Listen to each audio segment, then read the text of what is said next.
हरे कृष्णा। ऋषि उपदेश मत की जय। तो पूर्व दुईटी सेशन रे आमे से उपदेशामृतर प्रथम श्लोक रे तीनिटी बेग पर्यंत जाइथिले। एवं तीनटी बेग थिला कौन? मनोवेग, क्रोधवेग एवं बाकवेग एवं जिह्वा वेग पर्यंत आमे जाइथिले। तो आमे आज जिह्वा वेग ठू नेक्स्ट जिह्वा, उदर और जनेन्द्रिय वेग विषय पढ़ा एवं ता पूर्व आमे गोटे थर श्लोक आवृत्ति करनवा। वाच वेगम मनुष्य क्रोध वेगम जिह्वा वेगम उदरपश्च वेगम एतान् वेगान् जो विषयत धीर सर्वामपि मां पृथिवी शासिष्यत्। अर्थात जो शांतशिष्ट व्यक्ति बाक वेग, मनोवेग, क्रोध वेग एवं जिह्वा, उदर और जनेन्द्रिय वेग को सह्य करिपारे से समग्र जगत शिष्यत्व ग्रहण करिया योग्य विभजित हुए। तो पूर्व दुईटी सेशन रे आमे बाक वेग, मनोवेग एवं क्रोध वेग विषय ऑलरेडी पढ़ी नहीं थिले। जदि कहीं से पूर्व सेशन देखी ना तो चैनल पूर्व लिंक रे जाई देखि परिबे। हरे कृष्णा। तो आज आमे जिह्वा वेग संबंध रे जानिबा। तो जिह्वा वेग विषय कौन कह जाउची उपदेश मते? जिह्वा वेग संपर्क रे आम समस्तंकर अभिज्ञता अछि जे जिह्वा सुस्वादुकर खाद्य चाहे। साधारणतः जिह्वा को यार इच्छा अनुसार खाइबा को आमे अनुमति देबा उचित नहे, मात्र प्रसाद जोगाई दे जिह्वा को संयत करबा उचित। भक्तर मनोभाव एही जे कृष्ण चेतना जे कृष्ण हरि भक्तर मनोभाव यही जे कृष्ण जेतेବେଳେ ତାକୁ प्रसाद देवे ସେତେବେଳେ ଯାଇ ସେ ଖାଇବ। ତାହା ଜିह्ବାର ବେଗ ସଂଯତ କରିବାର ପନ୍ଥା।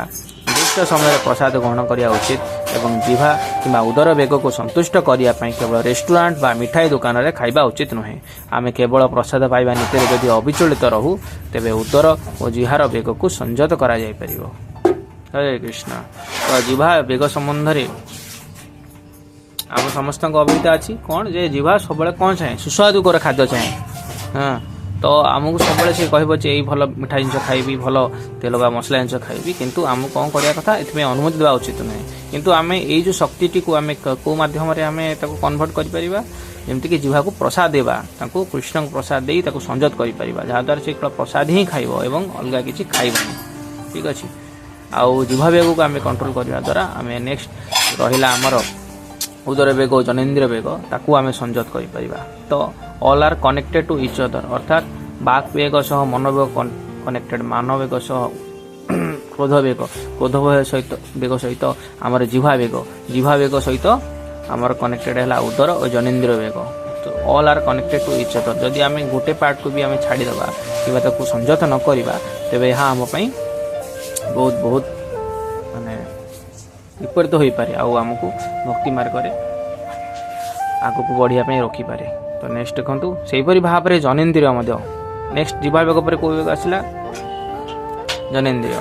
से जनेन्द्रिय को अनावश्यक भाव में व्यवहार नक जनेन्द्रिय वेग व काम प्रवृत्ति को संजत कर कृष्ण चेतनशील संतान लाभ निमित्त जनेन्द्रिय को व्यवहार करने उचित, अन्यथा नुहे। कृष्ण चेतना आंदोलन यौन उपभोग विवाह प्रथा को उच्चेत करे नहीं, मात्र कृष्ण चेतनशील संतान लाभ निमित्त जेपरिक पिलाने टिके बड़ हो डला टेक्सारे गुरुकुल विद्यालय पठा जाए, जोठार से संपूर्ण भाव में कृष्ण चेतनशील भक्त भाव को तालीम ग्रहण करेंगे। एपरी कृष्ण चेतनशील अनेक पिला दरकार कि जो मैंने व्यक्ति कि एपरी कृष्ण चेतनशील संतान सृष्टि कर समस्त जनेन्द्रिय उपयुक्त व्यवहार पर अनुमति दि जाए।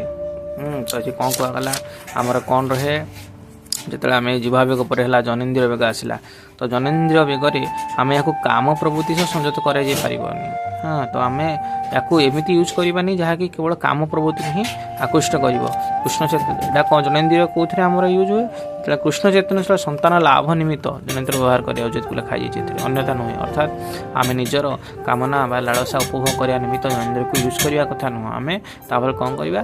कृष्ण चेतना रे सेवा निमित्त निजर संतान को उत्पत्ति आम से जिनस को यूज कर। ठीक अच्छे। जमती से कहुच्छी आमर टेक्सा और गुरुकुल जो माने पिला बड़ हो जाती से कौन कर गुरुकुल को पठाइबा पठा जाए और से कृष्ण चेतनशील संतान उत्पत्ति करती। हाँ, जहाँफल यहाँ कृष्ण सेवार लगे। देखिए ना कृष्ण सेवार केते सुंदर भाव में आम सब किसी लगे पार्छ। तो आगे कौन लिखा हो जो जन व्यक्ति कृष्ण चेतनशील हो संयम प्रणाली संपूर्ण रूप अभ्यस्त हो जाए से जन प्रामाणिक गुरु होवार योग्यता अर्जन करें। हाँ उपदेशार अनुभूति व्याख्या शिल भक्ति सिद्धांत ठाकुर लिखिं जे आमर भौतिक परिचय तीन प्रकार वेग सृष्टि करे यथा बाक वेग मन वेग एवं काय वेग। जो गोटे जीव यही तीन प्रकार वेगर वशवर्ती हुए से तार जीवन पवित्र हो जाए। जो व्यक्ति यह वेगगुड़ी प्रतिरोध कर अभ्यास करे तपस्या कहुए अर्थात से तपस्या कर व्रती होती। एपरि तपस्या करुवा व्यक्ति परम पुरुष भगवान बहिर्शक्ति आ माया शक्ति कबल मुक्ति लाभ करें। तो ये कौन कहुच्छी शिल भक्ति सिद्धांत ठाकुर लिखिं जे आमर भौतिक परिचय तीन प्रकार वेग आमर भौतिक परिचय अर्थात एवं आम जो भौतिक दुनिया रे बसवास करुचे आमर नाम अच्छी। तो यही प्रकार जो परिचय तीन प्रकार वेग सृष्टि जहाँ बाक वेग मन वेग और काय वेग जहाँ आम पूर्वत श्लोक पढ़िले। तो यही तीन टे वेगर जो बशवर्ती हो जाए अर्थात पड़ जाए से कौन हुए जीवन संपूर्ण मत अपवित्र हो जाए और भक्ति जीवन से अग्रगति करें। ठीक अच्छे। तो ये वेग गुड़ी कौन करा दरकार भक्ति सिद्धांत ठाकुर कहते ये वेग गुड़ी को प्रतिरोध करने अभ्यास करा पड़ो। ये अभ्यास करे कौन कहुए तपस्या कहुए अर्थात से तपस्या कर व्रती हमें। हाँ यह तपस्या करता व्यक्ति कौन कहती परम पुरुष भगवान बहिर्शक्ति माया शक्ति जहाँ आम मायार जो शक्ति देखो माया द्वारा कबलित हो शक्ति आम पढ़ुना एवं तापर कौन हुए आम यही शक्ति कबल मुक्ति लाभ करूँ। ठीक अच्छे। तो यहपरी भाव में आमर जो वेग था विषय लिखा जाए आग को किसी अलग अलग जो श्लोक अच्छी श्रीमद् भागवतम उपरे आहरी अनेक। तो सेटा आम नेक्स्ट सेसन रे आम देखा एवं ए जीवा वेग ये वेग सब एग्जाम्पल दि जाए आग को बहुत सुंदर भाव में। तो आम से नेक्स्ट सेसन देखा ये जो एग्जाम्पल गुड़ा केमती देती आज आम सेसन देखा। हरे कृष्ण दंडवत प्रणाम। आ समस्ते श्री उपदेशामृत बही निश्चिंत आणतु कारण भक्ति प्रथम आरंभ यही उपदेशामृत पढ़ा अनिवार्य।